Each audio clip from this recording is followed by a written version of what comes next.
ശക്തമായ സാന്നിധ്യമായ 6 വാർത്താ ചാനലുകൾക്കെതിരെ ഗുരുതരമായ പരാതി ഉയർന്നു വന്നിരിക്കുകയാണ്. ഇന്ത്യ പാകിസ്ഥാൻ സംഘർഷം രൂക്ഷമായിരിക്കുന്ന സാഹചര്യത്തിൽ തെറ്റായ വാർത്ത നൽകി എന്ന പരാതിയിൽ ചാനലുകൾക്കെതിരെ കേസും എടുത്തിട്ടുണ്ട്. താൽക്കാലിക വിലക്ക് അടക്കമുള്ള വലിയ തിരിച്ചടികളാണ് ചാനലുകളെ കാത്തിരിക്കുന്നത്. Citizen four justice and piece എന്ന സംഘടനയാണ് ആജ് Tak, ABP news, times now, Nav Bharat, NDTV, India TV, news 18 എന്നീ ചാനലുകൾക്കെതിരെ പരാതി നൽകിയിരിക്കുന്നത്.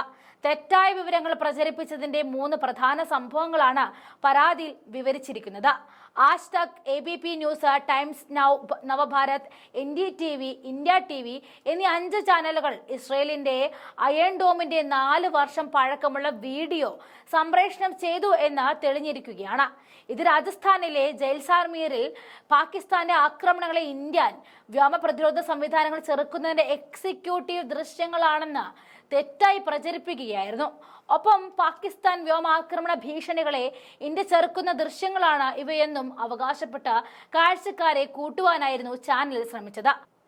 അതേസമയം ഇന്ത്യൻ മതപണ്ഡിതനായ മൗലാന ഖാരി മുഹമ്മദ് ഇഖ്ബാലിനെ ഇന്ത്യൻ വ്യോമാക്രമണത്തിൽ കൊല്ലപ്പെട്ട പാക് ഭീകരനായിട്ടായിരുന്നു ന്യൂസ് 18 ചിത്രീകരിച്ചത്.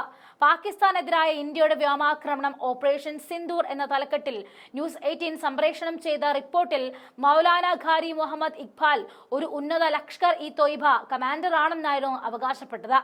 എന്നാൽ കൊല്ലപ്പെട്ട മൗലാന ഇഖ്ബാൽ ഒരു ഭീകരവാദിയല്ല എന്ന് അദ്ദേഹത്തിന്റെ കുടുംബം സമൂഹ മാധ്യമങ്ങളിലൂടെ വ്യക്തമാക്കിയതാണ്. കൂടാതെ മൗലാന ഇഖ്ബാൽ അതിർത്തിയിലെ ഷെല്ലാക്രമണത്തിൽ മരണപ്പെട്ടതാണെന്നും പൂഞ്ച് പോലീസും സ്ഥിരീകരിച്ചിരുന്നു. മൗലാന ഇഖ്ബാൽ ഒരു തീവ്രവാദിയല്ല എന്നും CJP പരാതിയിൽ ആവർത്തിക്കുന്നുണ്ട്. ഇത് സംബന്ധിച്ച തെളിവുകൾ ഉൾപ്പെടെയാണ് CJP പരാതി നൽകിയിരിക്കുന്നത്. കൂടാതെ ഗാസയിലെ ഇസ്രയേലി വ്യോമ ആക്രമണങ്ങളുടെ പഴയ ദൃശ്യങ്ങൾ പാകിസ്ഥാനെതിരായ ഇന്ത്യയുടെ ആക്രമണം എന്ന തരത്തിൽ ആജ് തക് സംപ്രേഷണം ചെയ്തിരുന്നു. തെറ്റിദ്ധരിപ്പിക്കുന്ന ദൃശ്യങ്ങൾ, ആളുകൾക്ക് ആവേശവും താല്പര്യമുണ്ടാക്കുന്ന തരത്തിലുള്ള വാർത്താ അവതരണവും, നാടകീയമായ ദൃശ്യവൽക്കരണം എന്നിവ ഉൾപ്പെടെയുള്ള ഗുരുതരമായ ധാർമ്മിക ലംഘനങ്ങളാണ് CJPയുടെ പരാതിയിൽ വ്യക്തമാക്കുന്നത്.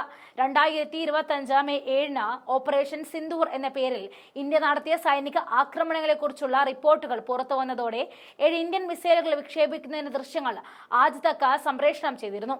അവ തീവ്രവാദ പ്രവർത്തനങ്ങളുടെ കേന്ദ്രമായ പാകിസ്ഥാനിലെ ബഹാൻവൽപൂരിൽ നിന്നുമുള്ള തത്സമയ ദൃശ്യങ്ങളെന്നായിരുന്നു അവകാശവാദം. ഇത് X ഉൾപ്പെടെയുള്ള സോഷ്യൽ മീഡിയ പ്ലാറ്റ്ഫോമുകളിലും പ്രചരിപ്പിക്കപ്പെട്ടാണ് തെറ്റിദ്ധരിപ്പിച്ചത്. എന്നാൽ ഈ ദൃശ്യങ്ങൾ സമീപകാലത്തെയല്ല എന്നും ഇന്ത്യൻ സൈനിക നടപടിയുമായി ഇവയ്ക്ക് യാതൊരു ബന്ധവുമില്ല എന്നും കണ്ടെത്തി.